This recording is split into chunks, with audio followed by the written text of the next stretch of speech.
Vai dar-se início à cerimónia de imposição de condecoração. Medalha Militar de Serviços Distintos.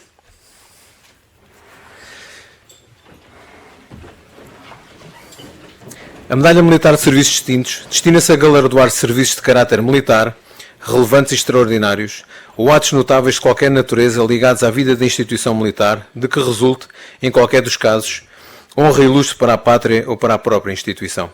A Medalha de Serviços Distintos compreende os graus de ouro, prata e cobre. Vai ser condecorado com a Medalha Militar de Serviços Distintos, grau ouro, o seguinte militar, Capitão de Mar e Guerra, Erlander Valente Zambujo. Sua Excelência, o Chefe de Estado-Maior da Armada vai impor a condecoração.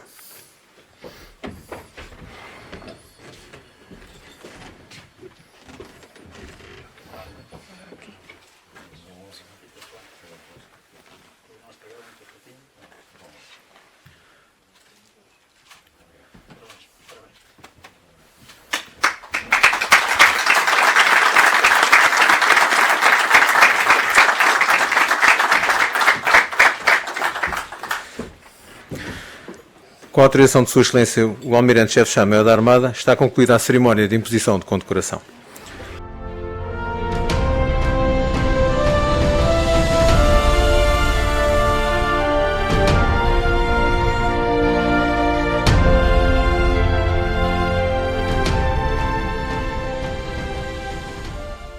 Somente dá licença.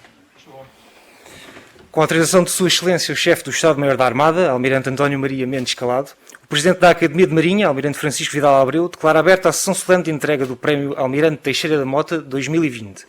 Vai usar a palavra o Presidente da Academia de Marinha.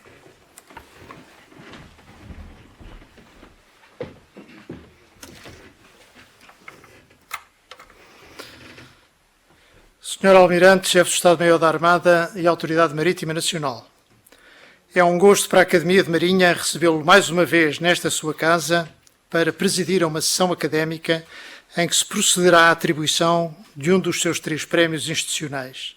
Por isso o saudamos pela honra que nos concede.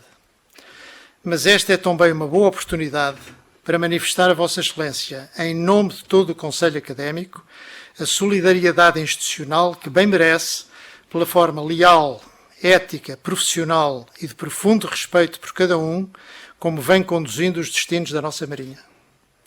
E bem a propósito, porque os tempos são de forte borrasca, ocorre-me evocar o poema A Mensagem de Fernando Pessoa, através de 2 dos últimos versos de um mostrengo sobre o domínio do mar português. E passo a citar: manda a vontade que me ata ao leme, pois aqui ao leme sou mais do que eu. Fim de citação. Senhores académicos, senhores convidados, sejam bem-vindos.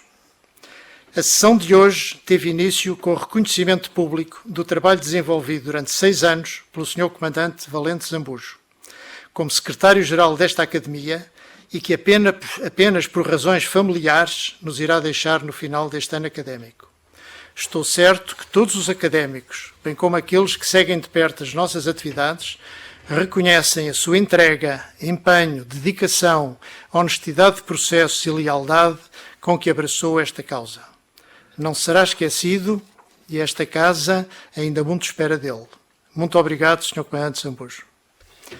Seguir-se-á a entrega do Prémio Almirante Teixeira da Mota 2020, que deveria ter-se realizado, como habitualmente, em março do ano seguinte, 2021. Tal não foi possível, por razões de todos conhecidas, e cá estamos hoje, na primeira sessão depois das férias, evitando assim mais um adiamento de um ano para transmitir um sinal de esperança para que se volte a acreditar que voltaremos à antiga normalidade. Este prémio encontra-se regulado pela Portaria número 28 de 2016, 17 de fevereiro, destinando-se a incentivar e a dinamizar a pesquisa e a investigação científica na área das artes, letras e ciências ligadas ao mar e às marinhas. É concedido em anos alternados e constituído por um diploma e por uma quantia pecuniária no valor de 5.000 euros, podendo a ele concorrerem cidadãos nacionais e estrangeiros que apresentem trabalhos originais nos referidos domínios. O patrono deste prémio, Almirante Teixeira da Mota, foi um insígnia oficial da Armada, denodado investigador da História e Ciências Marítimas, tendo prestado altos serviços à Marinha e à Nação e alcançado visível notariedade além fronteiras nos referidos campos de investigação, designadamente nas áreas da navegação, cartografia e etnografia, tendo sido o segundo presidente da Academia de Marinha. Ao prémio de 2020 concorreu um número significativo de obras, 12, cobrindo um alargado leque de matérias, tendo sido constituído um júri para as apreciar. Para além dos tradicionais 4 elementos do Conselho Académico, o júri incluiu 2 membros da nomeação do Presidente, os académicos Contra-Almirante David e Silva e Professor Alexandra Pelúcia, para além dos representantes da Academia Portuguesa da História e da Academia das Ciências de Lisboa, respectivamente o Professor Alberto Martins e Almirante António Silva Ribeiro. A todos agradeço o seu concurso para este fim, o que muito veio valorizar a decisão e o prémio atribuído. Os trabalhos foram analisados no seu valor intrínseco e na sua valoração relativa. Após prolongada troca de impressões, o júri deliberou, por unanimidade dos presentes, atribuir o prémio Almirante Teixeira da Mota 2020 ao trabalho Cristóvão Colombo Genovês, o meu tio por afinidade, do nosso académico professor Luís Filipe Reis Tomás. Da ata da segunda reunião do júri extraio o seguinte, e passo a citar. A atribuição do prémio decorre, no entender dos membros do júri, da extraordinária qualidade literária, científica e técnica da obra. Trata-se, com efeito, de um trabalho que, assente num enorme corpo documental, fruto de uma metodologia irrepreensível e de uma extraordinária qualidade discursiva, se eleva a um patamar de eleição, encerrando definitivamente a polémica em torno da nacionalidade de Cristóvão Colombo. Toda a obra se encontra alicerçada num notável trabalho de pesquisa bibliográfica e documental, na linha, aliás, do que o autor sempre nos habituou nos seus múltiplos trabalhos, aí se aliando uma extraordinária qualidade do seu discurso, o que permite aos seus leitores fruir com prazer o desenrolar das matérias. Como o próprio autor refere, trata-se de uma obra exaustiva e didática que não se destina ao grande público, nem tampouco apenas ao universo dos especialistas, mas às classes cultas do nosso país que não dispunham, até à data, de nenhuma obra completa e séria sobre Colombo. Considerou ainda o júri que, pese embora a problemática em torno da nacionalidade do navegador tenha vindo a ser objeto de estudo ao longo dos anos por uma panóplia muito variada de historiadores e curiosos, esta obra se afigura como profundamente inovadora e exaustiva, extraordinariamente bem documentada, esclarecedora e erudita. O seu longuíssimo texto, de cerca de 700 páginas, com a edição já vai em 900 e tal, com 1777 notas de rodapé, encerra definitivamente, no entender do júri, a discussão que se vinha arrastando. A obra agora galardoada de Luís Filipe Tomás, prestigiado historiador e professor, porventura um dos maiores especialistas vivos da história da expansão portuguesa, comumente reconhecido tanto em Portugal como no estrangeiro, em especial na sua vertente oriental, marca, no momento da sua retirada, anunciada pelo próprio há não muito tempo à comunidade científica, o fecho de uma carreira científica a todos os títulos notável, a que, como o próprio já reconheceu, faltava apenas a edição de um livro em maiúsculas, este livro, que representa o coroar do seu trabalho enquanto historiador e professor universitário com uma carreira de mais de 50 anos. A este propósito, umas breves notas sobre o currículo abreviado do premiado, que tomei a liberdade de ainda abreviar mais, embora se mantenha longo. Fez os estudos secundários no Colégio Militar e os superiores na Faculdade de Letras de Lisboa, onde se licenciou em História em 65, com uma tese sobre os portugueses em Malaca no século XVI.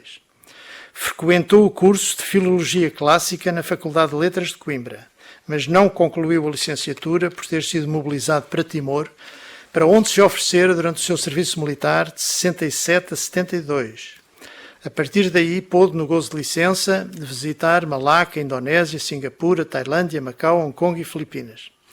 De regresso a Portugal, reingressou na Faculdade de Letras como docente, tendo sido assistente da professora Virgínia Rau, do então comandante Teixeira da Mota e do professor Veríssimo Serrão. Membro do antigo Centro de Estudos de Marinha desde 73, por proposta do Almirante Sarmento Rodrigues, é atualmente o mais antigo membro vivo da Academia de Marinha que lhe sucedeu. Graças a uma bolsa da Fundação Calouste Gulbenkian, pôde estudar em Paris durante 4 anos, frequentando a École Pratique des Hautes Études, a École des Hautes Études en Sciences Sociales, o Institut National des Langues et Civilisations Orientales, a Universidade de Paris III e o Institut Catholique, onde obteve diversos diplomas de estudos orientais. Regressada à pátria, ensinou na Faculdade de Letras de Lisboa e na Universidade Nova de Lisboa, que em 2002 lhe conferiu o doutoramento honoris causa.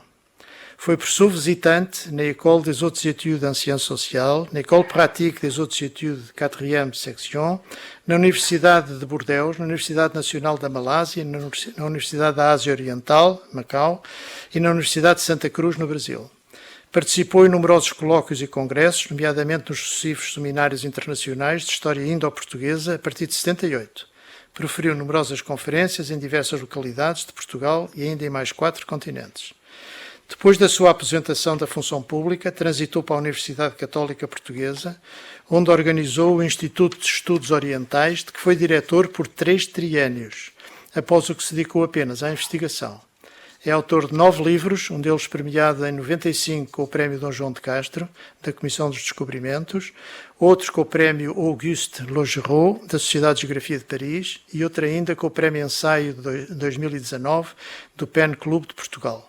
É também autor de cerca de 250 artigos publicados em Portugal e no estrangeiro. Fala 7 línguas, compreende a escrita de mais 6 e assume ter apenas rudimentos de outras 6. Deste elenco fazem parte, apenas a título de exemplo, o grego clássico, o latim, o sânscrito, o mandarim, o javanês, o persa moderno e o árabe literal. Voltando ao tema que nos traz aqui hoje, o júri decidiu ainda atribuir uma menção honrosa ao trabalho A Taxonomia da Avaliação Portuguesa entre os séculos XV e XVIII, uma história atlântica do mar, das baleias e das pessoas, da autoria da doutora Nina Vieira Portugal Azevedo. Pelo caráter inovador da abordagem ao tema da avaliação no Brasil durante a época moderna, que resultou da conjugação multidisciplinar de diversas ciências do mar com vários campos da história. Embora o regulamento do prémio não o contemple, o júri considerou que os trabalhos da autoria de 3 concorrentes, nomeadamente os guarda-marinha, engenheiros navais, de mecânica, Gonçalo João Dias de Paiva, de armas e eletrónica, Hilário Filipe Rocha Araújo, e, de novo, da área de mecânica, Rui Nuno Pereira Pinto da Costa, eram merecedores de uma palavra de estímulo à continuação dos seus trabalhos de investigação face à potencialidade manifestada nas 3 obras apresentadas. E é tudo. Em breve será dada a palavra ao premiado que nos irá apresentar a sua obra. Mas não posso terminar sem agradecer ao autor, nosso membro emérito, o ter oferecido à Academia de Marinha o original desta sua obra, que com enorme orgulho editamos e hoje apresentamos. Muito obrigado.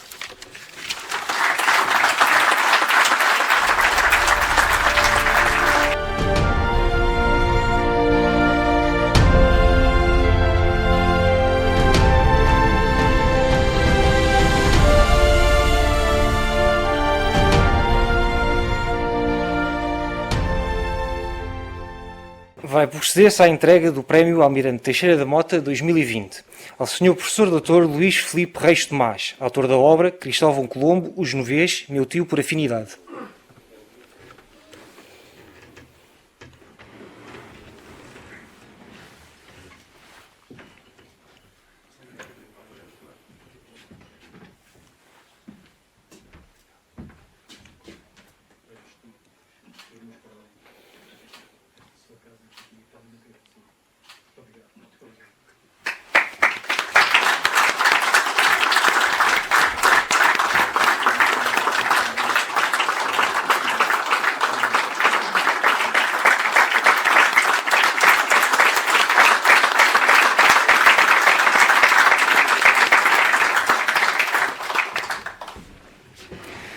Foi ainda atribuída a seguinte menção honrosa à Sra. Doutora Nina Vieira Portugal Azevedo pela obra A Taxonomia da Avaliação Portuguesa entre os séculos XV e XVIII, uma história atlântica do mar, das baleias e das pessoas.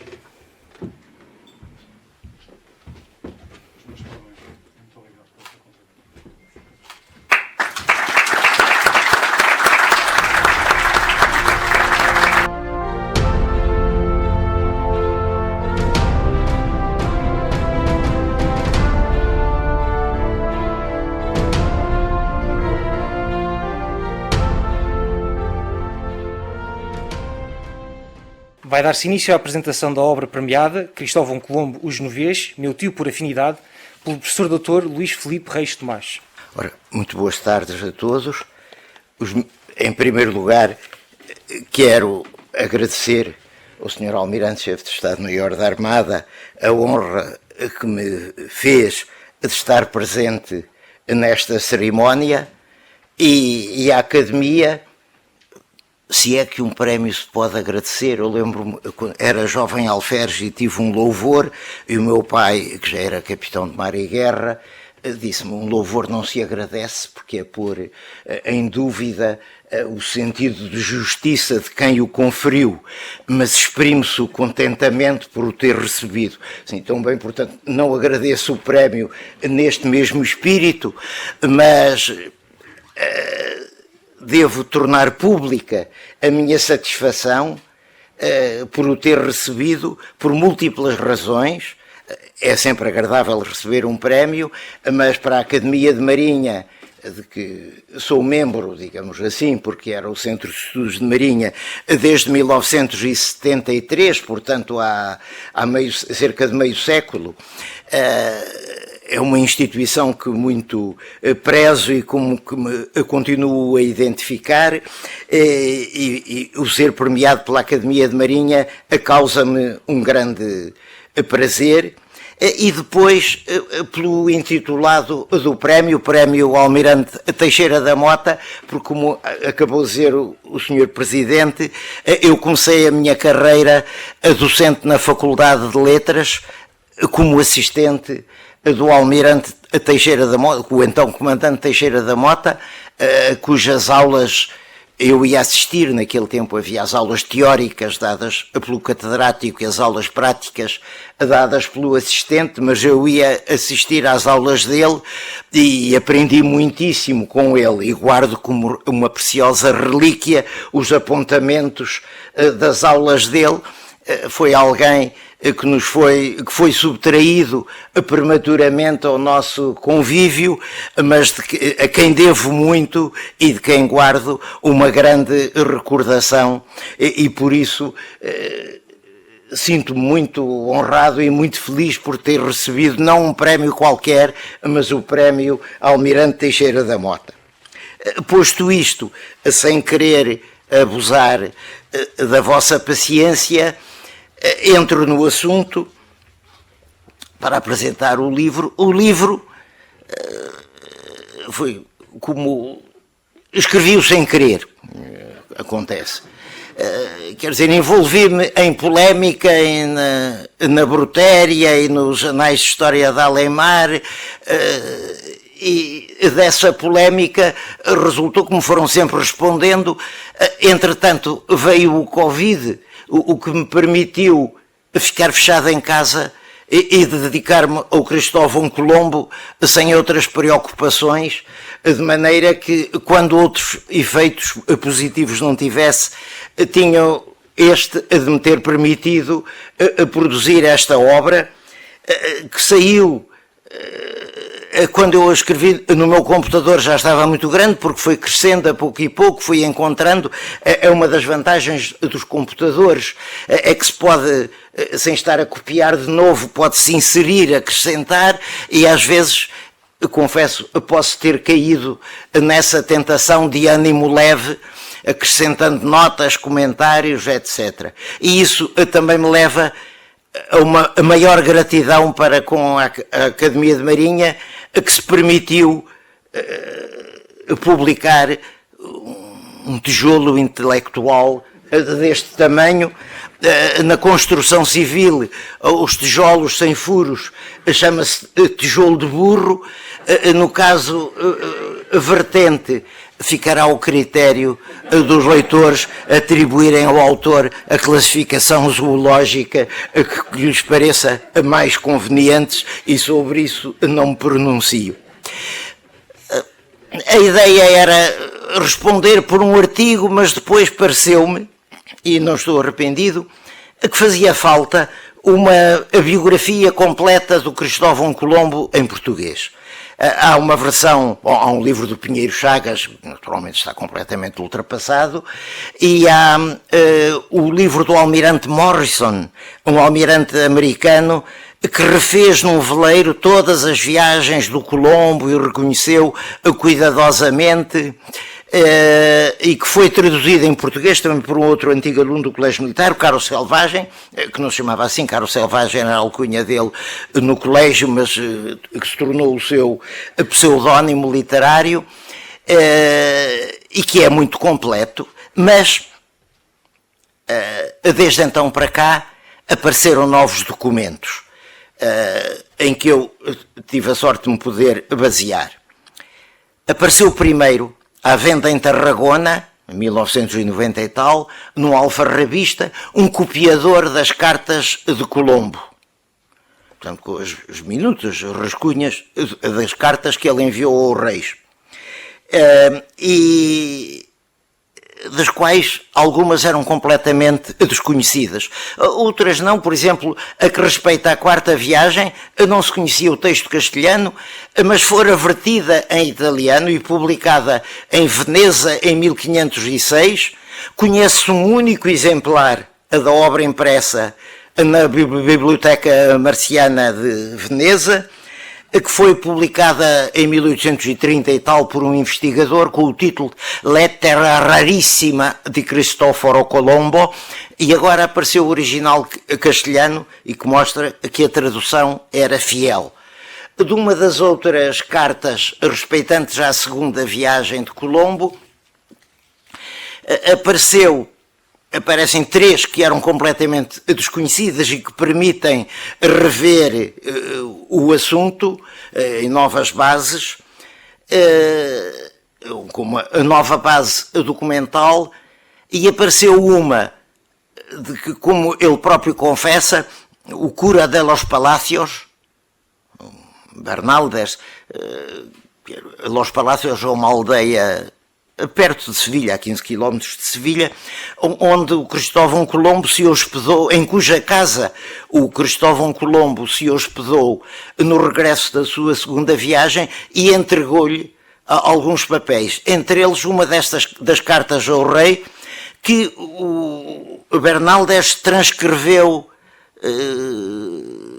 rigorosamente na sua crónica dos Reis Católicos, apenas eliminando as fantasias do Cristóvão Colombo, que era uma mente um pouco vária. Basta dizer, não é nessa, é na viagem seguinte, que depois de verificar o desencontro das suas observações astronómicas, concluiu que a Terra não era redonda, mas que tinha a forma de uma pera, afilada e de maior perímetro no hemisfério do que no outro.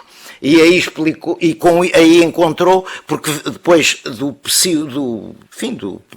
da parte afilada da pera, onde se insere o pedúnculo, para a outra parte era a descer, e daí ele explica a velocidade e a prontidão com que a Venezuela ganhou a ilha de Haiti.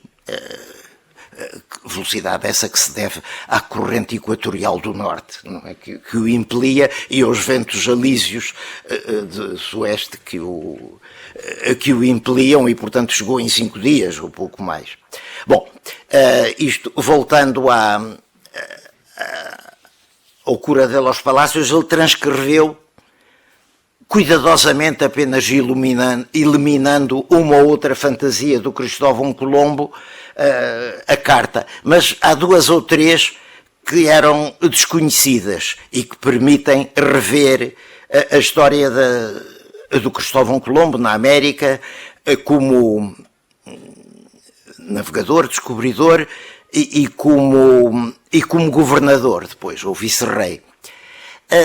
Essa revisão, sinto-me satisfeito por tê-la podido fazer, porque aqui em Portugal, onde o Cristóvão Colombo não é, como é em Espanha, um herói nacional, é mais fácil contestar o status quo historiográfico e denunciar erros que se transmitem de geração em geração ou de manual em manual do que seria em Espanha. E algumas acho que já voltarei ao assunto, e é um ponto importante e que eu, embora no meio das minhas investigações tenha descoberto que sou sobrinho por afinidade do Cristóvão Colombo, porque o meu decapentavô era o arcebispo de Lisboa, Dom Pedro de Noronha, castíssimo arcebispo que só teve 2 amantes e 8 filhos bastardos, entre os quais o meu decatetravô, e uma das 2 amantes do senhor arcebispo era a irmã do Bartolomeu Prestrelo, capitão donatário da ilha do Porto Santo e sogro do Cristóvão Colombo. Além deste achado documental, que é o principal destas minutas das cartas do Colombo aos Reis, houve depois também outro achado que se pode considerar sensacional no Arquivo Geral de Simancas, nos maços de processos genericamente descritos como processos judiciais do século XVI. Uma conservadora que se deu ao trabalho de os classificar um a um e não o maço, descobriu que um deles era o processo que tinha sido feito a Cristóvão Colombo em 1501 por abuso de autoridade e que levou a ser preso e trazido a Ferros, preso, demitido e trazido a Ferros para Castela, mas encontrou-se o processo onde se vê de facto os inúmeros abusos que cometeu como pessoa que era. Aliás, Frei Bartolomeu de Las Casas insiste muito, embora fosse um grande admirador do Colombo, e esto diz como hombre simples e sin mucha cultura, sempre procurando justificar, mas os abusos vão de ter mandado arrancar a língua a 2 mulheres que disseram que ele era filho de um tecelão de Génova, o que não convinha que constasse, eu já explico porquê, a ter morto o seu próprio cunhado, que lhe tinha criado o filho, não o matou propositadamente, simplesmente o cunhado era picardo ou Flamengo, era entre o que é hoje o norte da França e a Bélgica, sabia falar francês, e havia na ilha espanhola franciscanos franceses que se queriam queixar aos reis do comportamento de Colombo, que para poder vender impunemente os índios como escravos não autorizou que se batizasse nenhum, porque era proibido escravizar cristãos. Só quando ele foi a Ferros para o reino é que se batizou o primeiro. E os franciscanos quiseram se queixar ao rei, mas não eram fluentes em castelhano, e deram ao cunhado de Colombo a carta a traduzir. Quando o Colombo soube, pôs os franciscanos a ferros e torturou de tal modo o seu pobre cunhado que o homem expirou no meio dos tormentos. Depois teve um rebate de consciência e deixou à viúva uma pensão de não sei quantos mil maravedis como compensação moral, mas é evidente que o homem não ressuscitou. Esse processo levantado a Colombo é importante porque explica e, de certo modo, dilui a responsabilidade dos reis católicos, que foram muitas vezes acusados de serem ingratos para com o Colombo, porque mostra que ele de facto tinha culpas, e algumas graves, porque não tinha noção nenhuma, não tinha noções de direito de onde acabavam os seus poderes. Aliás, um parênteses, mas é uma curiosidade. Na segunda viagem, ele explorou as costas de Cuba, mas como queria persuadir os reis católicos de que a Espanhola, portanto, ou a ilha de Haiti, como lhe chamavam os nativos, era o Japão, Cipango, Cuba não podia ser ilha porque tinha de ser a costa da China. Então aproveitou numa altura em que se meteram por uns canais pouco profundos, em que os navios tiveram de ser sacados com cabrestantes e postos a flutuar, em que estava o pessoal todo derreado, para fazer um auto em que toda a tripulação declarou que não tinham visto o fim de Cuba. E não tinham, porque só lá foram depois, mas o auto já estava lavrado. E que, portanto, não era ilha porque não chegaram ao fim. E no auto, candidamente, escreveu... e chamei-os todos e mandei-os tomar declarações, fazendo-lhes saber que se viessem mais tarde a desdizer o que desta vez tinham dito, lhe seria arrancada a língua e levariam 100 chibatadas. Portanto, escreveu isto no próprio auto, e eles depois todos assinaram, entre eles Juan de la Cosa, autor do primeiro mapa do Novo Mundo, embora tenha jurado que Cuba não era ilha, no mapa é ilha e bem ilha, bastante longe do continente.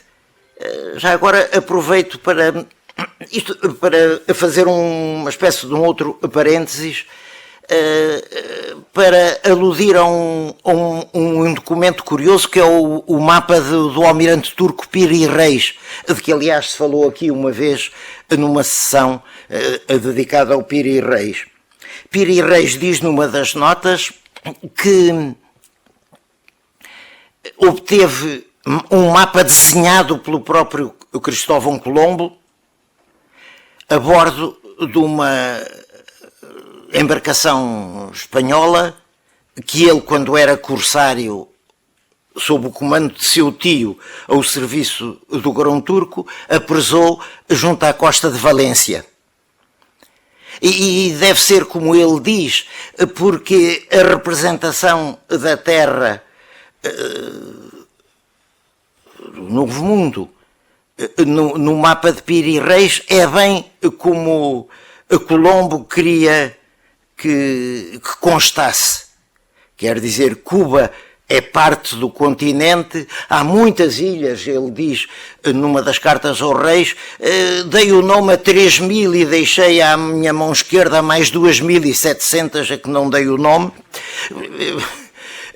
Razão tinha o Cristóvão Colombo quando, a razão tinha o João de Barros quando dizia que Cristóvão Colombo era um homem muito glorioso em seus feitos e muito gabarola, como aqui. Bom, é interessante ver que o mapa de Piri Reis reflete exatamente a concepção geográfica do Cristóvão Colombo, pelo que é provável que, tal como ele diz, que tenha sido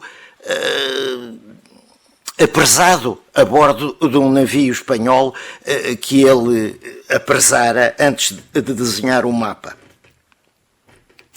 O terceiro achado documental importante é de sumenos recente, é de sumenos importância. Foram dois documentos que foram revelados, fez em junho um ano, no Arquivo da Nobreza de Espanha. O Arquivo da Nobreza de Espanha é um palácio do Duque de Alba em Toledo, onde ele tinha o arquivo da sua própria família, e ele facultou às outras famílias nobres a depositarem lá os seus arquivos, conservando a propriedade, mas pondo assim à disposição do público, que tem ali todas as facilidades para consultar.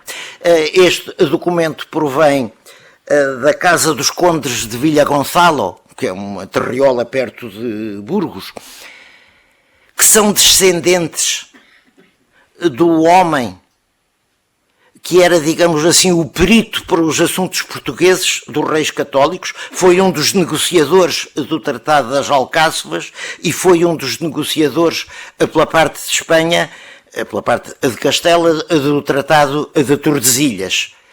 E é natural que o rei tenha, uma vez que ele era o especialista em relações com Portugal, que lhe tenha confiado duas cartas, duas cartas de Dom João II ao rei católico.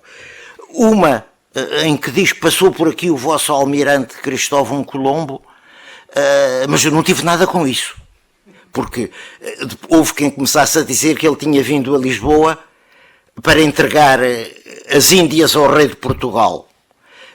mas ele veio acossado por uma tempestade, o diário é muito claro, refugiou-se primeiro no porto de Cascais, mas estava o vento do sueste e, enfim, no setor do sul, e a ondulação era tremenda, tão tremenda no porto de Cascais, que a população, vendo os navios em perigo, organizou uma procissão pelas ruas a pedir clemência aos céus para os navios do Colombo, e vendo que em Cascais não se podia ter, entrou em Lisboa, onde depois o Dom João II o mandou chamar, mas escreveu uma carta aos reis católicos a dizer que não tinha culpa nenhuma.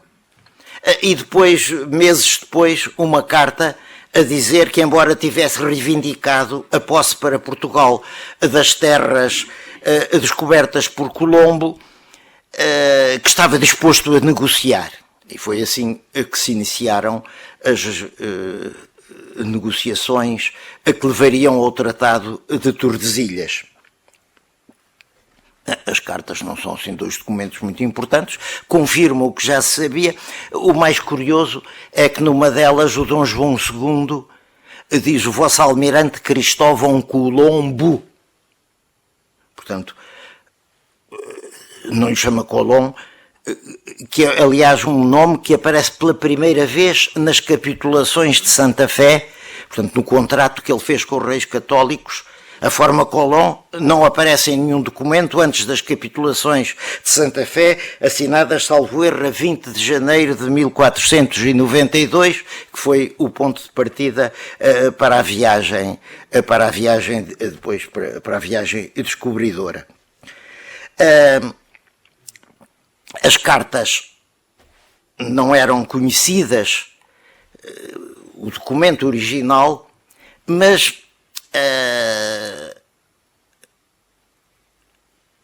António de Herrera e Tordesilhas, que foi um grande cronista da expansão espanhola no Novo Mundo, escreveu uma obra em 17 volumes, com a história toda.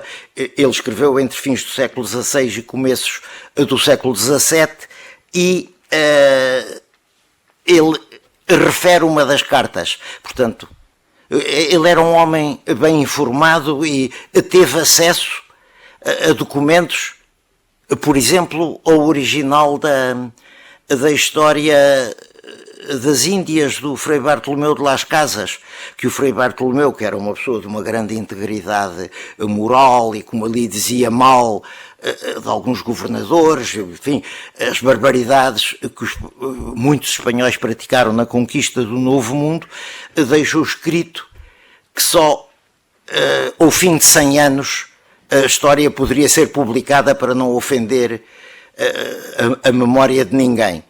Depois caiu no esquecimento, só veio a ser publicada no século XIX. Mas o António de Herrera e Tordesilhas teve acesso ao manuscrito e utilizou-o amplamente, porque, pelo que a sua história é uma construção sólida. Bom, com estes elementos e com os outros estão publicados quando foi o último centenário da viagem de Colombo, em 1992. Suponho que o Consejo Superior de Investigaciones Científicas publicou 3 grossos volumes com toda a documentação para a época de Colombo, que eu mandei vir e que pude consultar, mesmo em tempos de Covid, tranquilamente em minha casa, o que me facilitou muito a tarefa. Mas estes 3 achados, que são posteriores, que eu também consegui obter, são importantes. Já agora refiro uma publicação importante de uma decapentaneta, ou à volta disso, de Colombo, anunciada a Colón e Carvajal, que acho que é jurista, e que publicou em 3 grandes volumes grossos os pleitos colombinos. Para quem não saiba, nas tais capitulações de Santa Fé, Cristóvão Colombo obteve dos reis a promessa que seria governador das Índias, vice-rei a título vitalício e hereditário, e nem vitalício foi, porque, como já dissemos, foi demitido. Depois da morte dele, o filho discutiu com os reis e com o rei, porque Isabel a Católica já tinha morrido, e perante a relutância do rei a ceder, pediu licença ao rei para pôr a questão em tribunal. E o rei deu o seu assentimento e justiça seja feita à justiça espanhola da época. O tribunal deu razão aos herdeiros de Colombo contra a coroa, coisa que não é muito fácil. Aquilo arrastou-se anos, mas ouviram, foram buscar todos os marinheiros que ainda eram vivos para dar todos os testemunhos, e isso está guardado no arquivo da Casa dos Condes dos Duques de Veragua, que são os descendentes de Colombo, e ela publicou 3 grossos volumes que são uma mina de informações, porque, claro, aquilo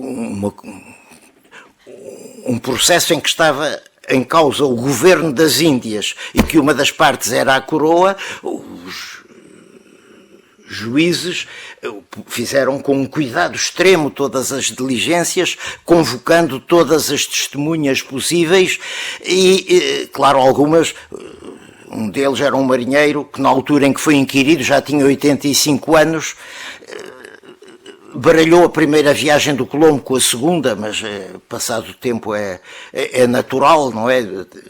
E é também uma fonte muito importante para muitos detalhes da vida de Colombo.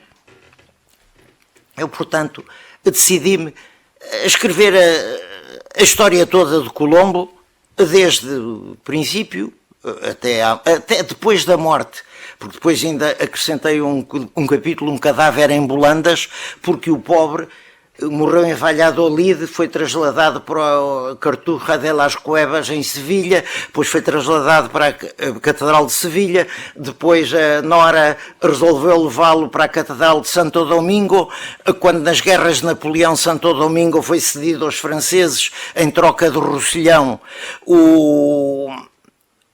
Acharam que Colombo devia ficar em terra espanhola, levaram-no para Cuba, que ainda era espanhola, e quando Cuba se tornou independente, trouxeram-no para Sevilha. O pior é que há 4 caixões que se dizem de Colombo. Um em Sevilha, 2 em Sevilha, um em Santo Domingo e outro em Havana. Nenhum tem o esqueleto completo. Diz que iam a fazer exames ao ADN e que dariam o resultado no dia 11 de outubro deste ano, que é o aniversário da chegada de Colombo ao Novo Mundo. Estou curioso de saber as conclusões a que chegam, porque, conforme digo, às vezes peço desculpa de brincar com coisas sérias, mas não resisti à tentação de dizer que o Cristóvão Colombo estava quase na situação de Santa Ifigénia, da qual em certa aldeia de Espanha se mostravam como relíquias preciosas 2 caveiras, e o sacristão tinha o cuidado de explicar que era a caveira da santa em jovem e a caveira da santa depois de adulta. Por isso é que eram 2 e de tamanhos diferentes.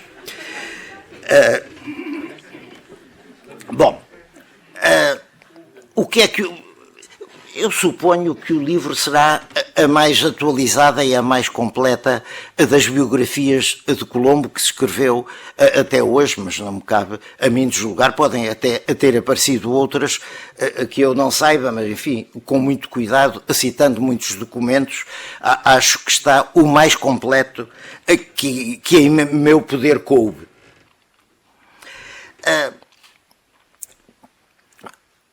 O que é que o livro traz de novo? Bom, traz talvez 2 coisas. Uma, não ter sido escrito em Espanha, onde ele é um herói nacional, mas, portanto, com um certo distanciamento que permite uma visão crítica. Depois, só tenho interesse, eu sempre ensinei história da Ásia, e aprendi sobretudo línguas asiáticas. Aproveitei como ele pensava que andava pela China, identificar os topónimos com que ele supunha ter topado que eram da China. Portanto, explicar que nos livros sobre Colombo às vezes vem mal explicado porque foram escritos por americanistas e não por orientalistas. São questões de pormenor. Em atenção ao leitor português, que normalmente não está muito familiarizado com detalhes da história espanhola, acrescentei, por exemplo, uma breve nota, porque a certa altura fala-se da passagem do Colombo nas Canárias e dos amores que terá tido com a capitoa da Ilha Gomeira, para explicar quem era a capitoa e porque é que era capitoa e tal. Essas coisas às vezes põem-se em nota de rodapé, mas às vezes eram muito grandes. Eu preferi inseri-las no texto em corpo menor, quando são divagações fora do tema principal. Portanto, a quem não se interessar pode saltar. Por outro lado, como me dediquei um pouco à botânica histórica, quer dizer, à história da transplantação de plantas da Índia para o Novo Mundo e do Novo Mundo para a Índia, dei-me ao trabalho de identificar as plantas, porque o Colombo, imaginando-se na Índia, viu gengibre, viu pimenta, viu tudo quanto medra na Índia, e que não era, evidentemente, porque a flora era outra coisa. Há casos, por exemplo, o que ele diz que viu gengibre, já o Frei Bartolomeu de Las Casas, que viveu anos e anos na América, diz que não há lá nada que se pareça com gengibre. Ele não conseguiu e eu também não. Mas consegui identificar 90% das plantas com quem ele diz ter topado. E devo agradecer à minha amiga a Cândida Liberato, que foi, embora interinamente, diretora do Jardim do Ultramar, aqui em Belém, que se deu ao trabalho de corrigir todas as classificações botânicas, porque entretanto houve um colóquio internacional que mudou os critérios de classificação e eu preferi, até para melhor lhe mostrar a minha gratidão, em vez de corrigir no meu texto, a publicar em anexo, em nome dela, o texto tal como ela me mandou e que permite, portanto, corrigir algumas dessas identificações botânicas que não estavam feitas, que eu saiba, em parte nenhuma.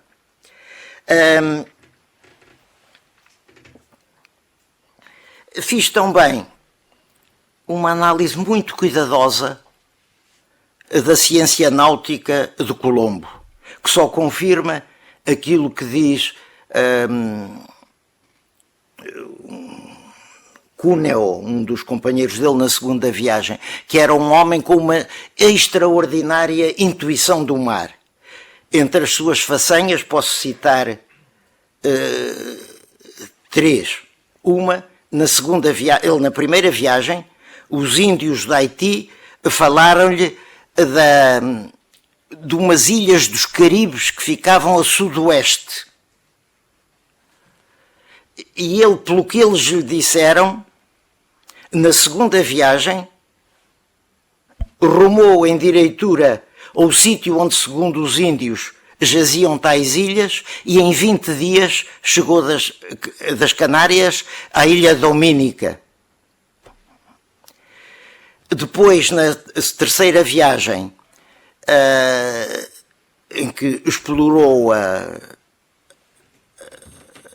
Venezuela, o que é hoje a Venezuela, mais tarde foram outros exploradores, o Ojeda e o Pinzón, que exploraram o Golfo de Maracaibo e viram que havia ali populações que viviam em palafitas dentro d'água, e por isso chamaram a região Venezuela, la pequena Venécia.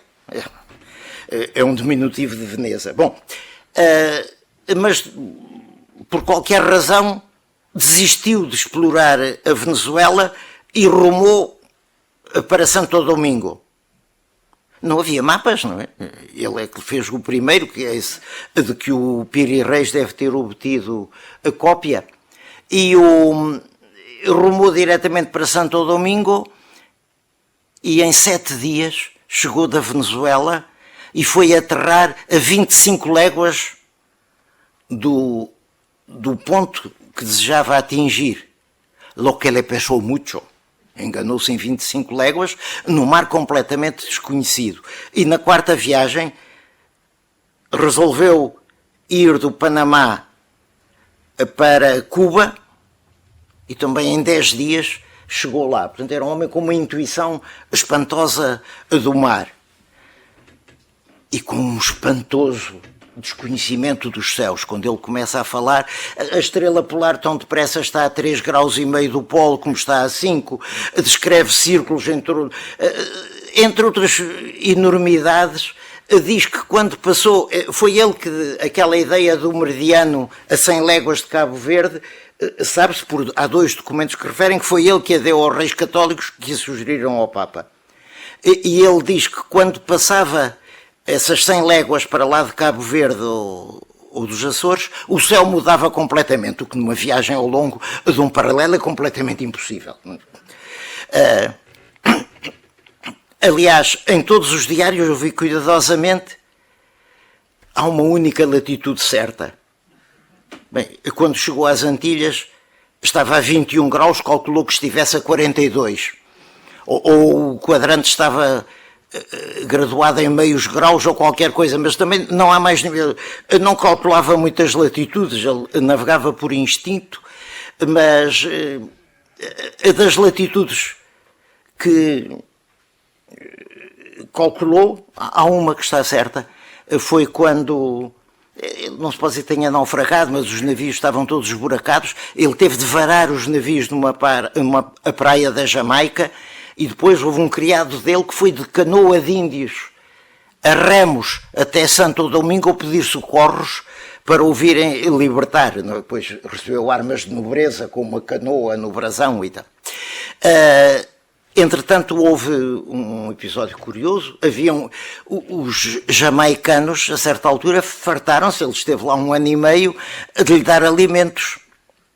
E ele viu no almanaque que havia um eclipse e mandou chamar os caciques e dizer-lhes que o Deus dos cristãos estava muito zangado porque eles não davam de comer aos seus fiéis. E como sinal da sua ira, a lua, no dia tantos, às tantas horas, ia-se tingir de sangue. Não é? Porque a lua já sabe que nos eclipses fica avermelhada. Claro, eles não acreditaram muito, mas quando a lua começou a ficar coberta pelo cone da sombra da terra e a adquirir um tom de sangue, ergueram clamores e arrepelaram os cabelos e pediram. Então o Colombo recolheu-se no seu camarim e disse que ia falar com o seu Deus. Eu olhei para o relógio, mas naquele tempo não havia relógios de pulso, olhou para a ampulheta a ver a que horas acabava o eclipse e depois veio cá fora e disse: se prometeis que me dareis todos os alimentos de que preciso, o meu Deus retira a sua justa cólera e vê-lo-eis em breve que a lua retomará a forma normal. E retomou e nunca mais faltou de comer. E foi nesse momento do eclipse, as longitudes estão todas erradas, o que não admira, mas calculou a única latitude certa de toda a sua carreira. Eu suponho que foi Deus Nosso Senhor que o presenteou com uma latitude certa em toda a sua vida, como pago da paciência, como suportou o seu infortúnio, a fome que passou, etc. E miraculosamente Deus fez-lhe dom de uma latitude certa. Portanto, nesse capítulo em que examino a ciência náutica de Colombo e faço também uma análise cuidadosa a um desenho que ele fez das esferas do mundo e tal, que tem sido apresentado como espelho dos seus grandes conhecimentos de cosmografia, e eu demonstro lá trigonometricamente que os cálculos estão todos errados. O trópico de Câncer, em vez de estar a 23 graus e meio, está a 11, etc. Mas eu concluí esse capítulo passando em revista a ciência náutica de Colombo.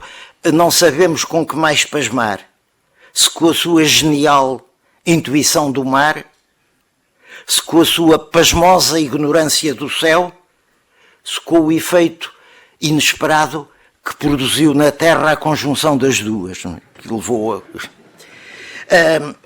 já para concluir, porque está na hora, acho que devo... há que também ter presente, eu não vou... Uma parte do livro é polémica, porque ele nasceu de uma polémica... Talvez numa edição futura se possa dispensar o que é de mera polémica a rebater os argumentos. Argumentos que muitos são de pessoas que não têm cultura histórica.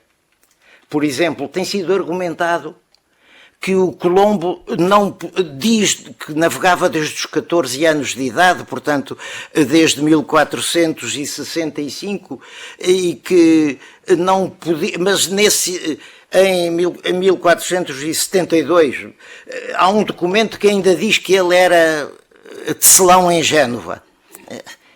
Em Génova não havia marinha profissional.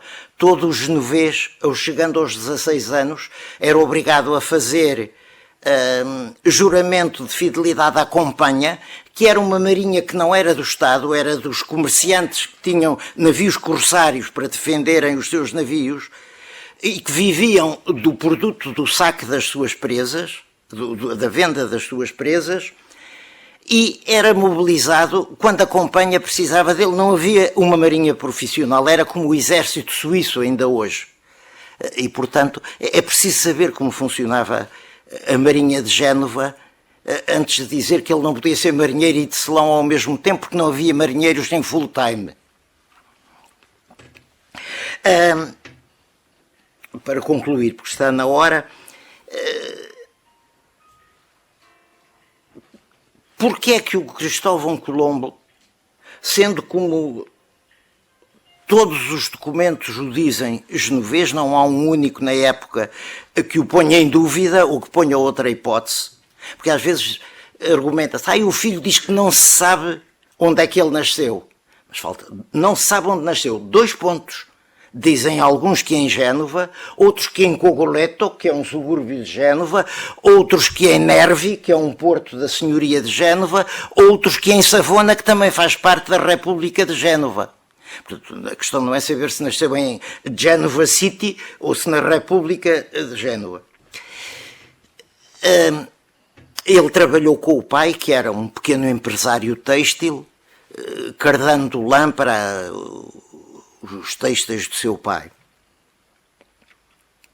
Ora, na Ordem de Malta, esse artigo do regulamento só foi abolido aqui há 40 anos, que diz que não pode ser cavaleiro da Ordem de Malta quem tenha exercido um mistério mecânico trabalhado por suas próprias mãos. E, aliás, já há uma lei do rei Dom Fernando, aqui proíbe os nobres de comerciarem ao balcão, estarem a aviar mas podiam ter estabelecimentos comerciais desde que tivessem empregados para estar ao balcão. E ele não lhe convinha falar da sua genovesidade, porque recordava as suas origens de tecelão que o impediam de ser nobre e cavaleiro de ordens, etc. De maneira que ele só começou a falar em Génova, só se lembrou de Santa Bárbara quando começaram a fazer trovões, quer dizer, quando levantaram um processo e ele começou a ver que as coisas estavam a correr mal, fez uma operação de charme na Ligúria, doando 10% dos seus rendimentos à sustentação dos pobres de Génova e mais outras benesses, e mandou fazer públicas formas de todos os privilégios que tinha recebido dos reis católicos. Fez 7 públicas formas com uns códices muito bonitos e iluminados e mandou-os entregar ao governador de Génova, na esperança que Génova intercedesse por ele no momento da desgraça. O que Génova queria era comerciar com Espanha e, se possível, com o Novo Mundo, e não ir terçar armas por um homem que durante anos e anos nada quis saber de Génova e que só se elaborou de Santa Bárbara quando fazia trovões. Acho que isto é importante, quer esta entrega dos códices, quer o que ele fez no testamento, depois eu explico, houve ali uma troca de cartas, ele depois acabou por anular as doações, por anular não, fez um novo testamento em que as não mencionava, portanto caducaram ipso facto. E, portanto, esta análise dos documentos e com um bocadinho de psicologia, para ver que ele durante muito tempo quis ocultar a identidade para não recordar coisas tristes como os seus princípios. É interessante que o filho, já agora, o filho diz, acusa muito o bispo Giustiniani, que escreveu uma crónica de Génova, em que dizia que ele era filho de oficiais mecânicos e que tinha trabalhado por suas próprias mãos. E ele dizia que dissesse que era oriundo de uma família paupérrima, que nasceu num lugar humílimo. Tudo isso era aceitável, mas que trabalhou por suas próprias mãos, isso é que não. Sabendo o que sabemos, por causa da questão da habilitação para as ordens militares, percebe-se, porque o ser paupérrimo não tinha grande importância, o ter trabalhado por suas próprias mãos é que tinha, e daí ele fugir a falar no assunto. E depois, e daí também, um pouco a irracionalidade da tese de Mascarenhas Barreto, que diz que ele era meio-irmão do rei Dom Manuel. Ora, se ele fosse meio-irmão do rei Dom Manuel, o serviço do Dom João II para levar os espanhóis para a América, o que é um absurdo do ponto de vista estratégico, porque os espanhóis estavam mais virados para o Mediterrâneo, para a conquista de Jerusalém, e ele puxou-os para o Atlântico, onde entraram em confronto com os portugueses. A missão dele ficou cumprida com a primeira viagem. Porque é que ele fez mais 3 ou 4, sujeitou, mais 3 ou 4, não, mais 3, porque eram 4 ou todos, sujeitou a ser preso, a ficar ano e meio à fome na Jamaica, tudo o que ele passou só para manter a mise-en-scène. O Mascarenhas Barreto diz, não vale entrar em pormenores, mas diz que o Dom João II lhe tinha dado ordens para só descobrir ilhas, não tocar no continente americano. Mas como em 1498 Vasco da Gama já tinha chegado à Índia, ele então foi à Venezuela. Sucede que o Vasco da Gama chegou à Índia no dia 20 de maio de 1498 e que Colombo partiu a 30 de maio, quer dizer, 10 dias depois, para a Venezuela, de onde há que pressupor que o Vasco da Gama, que segundo Mascarenhas Barreto era primo dele, lhe mandou um e-mail: caro primo, já cá estou, já podes ir.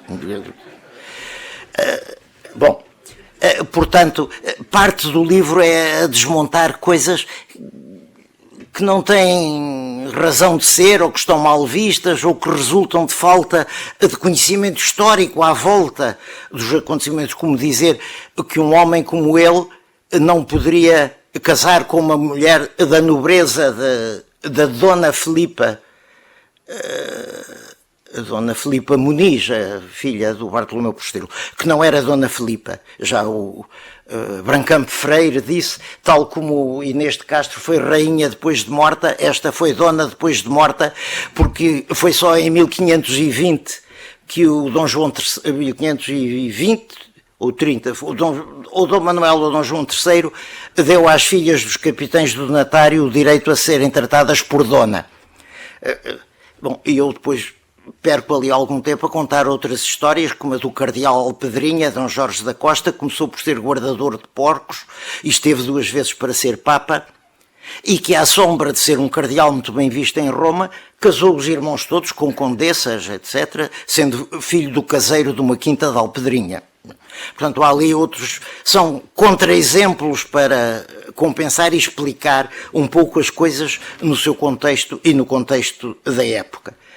Portanto, quem se quiser dar ao trabalho de folhear aquelas páginas, pode saltar as letras mais miúdas em que fala de termos marginais e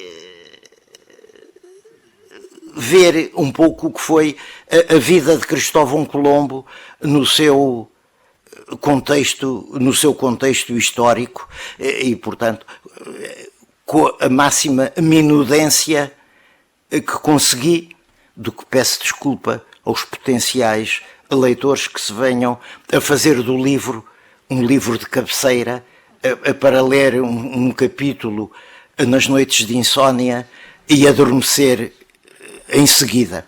Muito obrigado pela vossa atenção e votos